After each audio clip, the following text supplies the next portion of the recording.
Pablo. Ompong.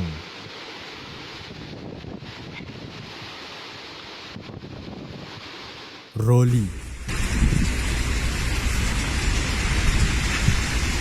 At ngayon naman, Bagyong Ulysses.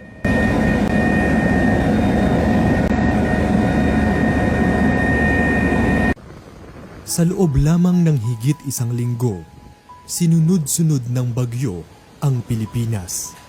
Katatapos pa lamang ng Bagyong Rolly na pinakamalakas na tropical cyclone sa buong mundo ngayong taon.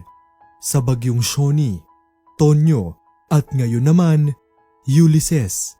Hindi pa nga nakababangon ang ating mga kababayan ay tila sinunod-sunod ng bagyuhin ang ating bansa.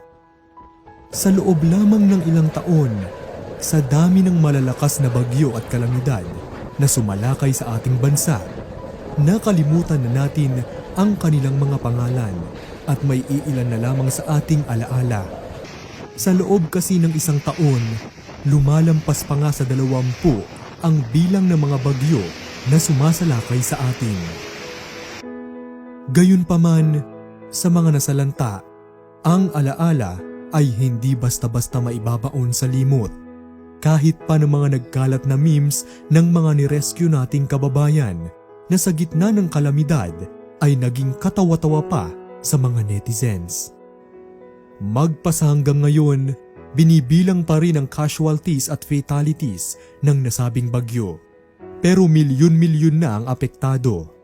As of November 15, umakyat na sa 14 katao ang nasawi habang 3 ang nawawala pa. Nilimas ng putik ang mga bahay sa Pasig at Marikina, binaha ang ilang parte ng Rizal, nilipad ang bubong at apektado rin ang ilan pang parte ng Luzon. Suma total, 1,262 barangay ang apektado at 1,006 sa kanila ay sinalanta ng baha.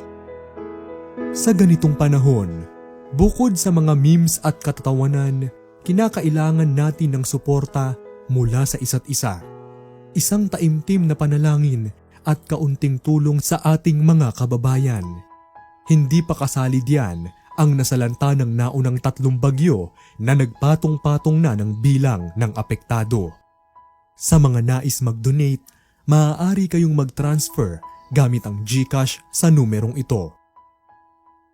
O mag-message sa KRA Stories. Ang kahit anong halaga, barya man o malaki, ay makakatulong ng malaki kung pagsasama-samahin. Lubos kaming umaasa sa inyong pakikiisa. Gayunpaman, higit sa anumang halaga, panalangin pa rin ang pinakamalakas na sandata natin sa ganitong panahon. Palagi nating tatandaan na ang pusong Pilipino di papatinag sa anumang hamon.